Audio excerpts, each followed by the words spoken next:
Hi everybody and welcome back to the Keto Guy Kitchen. Thank you so much for joining me here today. In today's video I want to talk about the topic of counting carbs and whether or not it's better to count total carbs or to count net carbs. Maybe you're just beginning on your keto lifestyle and you're not sure whether total carbs or net carbs will be right for you, or perhaps you've tried keto but found that giving up all those carbs all at once just didn't really work out very well for you. So let's get going on this topic of total carbs versus net carbs.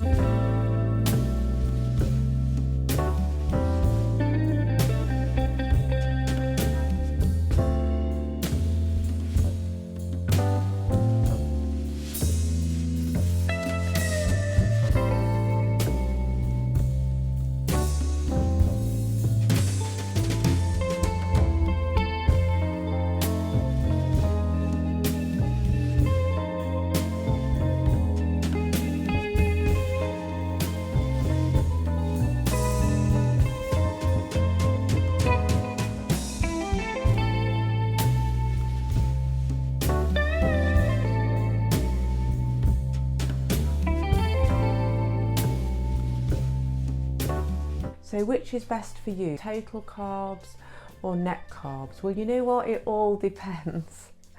And as always, it's very much a subjective issue.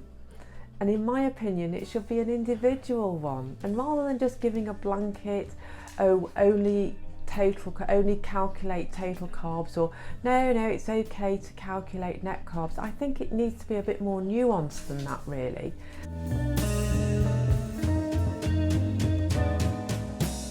In an ideal keto world, it's probably better to count total carbs, because then you're addressing the issue of keeping carbs as low as possible, because you want to get into ketosis and become a fat burner as quickly as possible.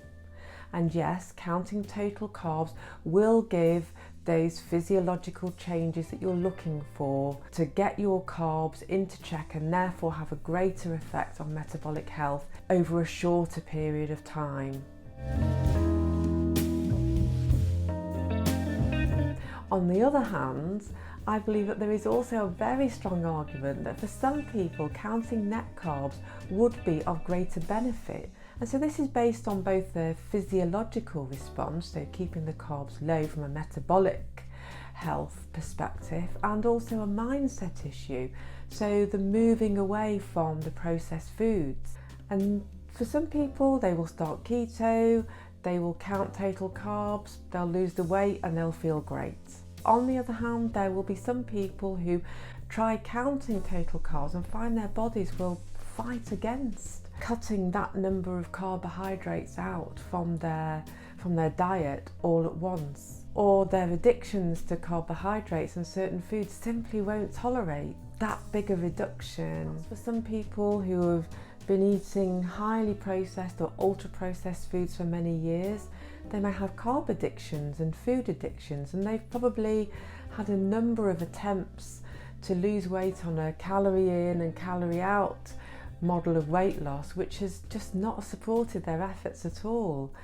And I would say for that person, they would be better off starting on a low carb and ketogenic lifestyle, so the focus is on eating real food, and so slowly over time reducing your carbohydrates down even further. Once metabolic health and approaches to food choices have begun to settle down, and that could be 2 weeks, it could be 4 weeks, it could be a few months. Everybody is individual, and as I keep saying in my videos, and I will keep stressing this, it's about what works for you, and it's about tailoring the lifestyle that best supports and is best suited to your own individual needs.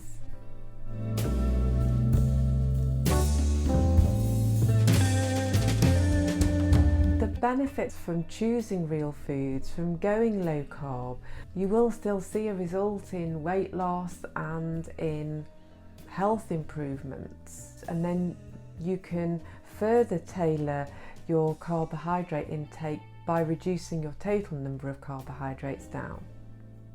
So I think the issue of whether to count total carbs or net carbs is really one that has to be addressed in context. So where you are in relation to processed foods, high carb foods.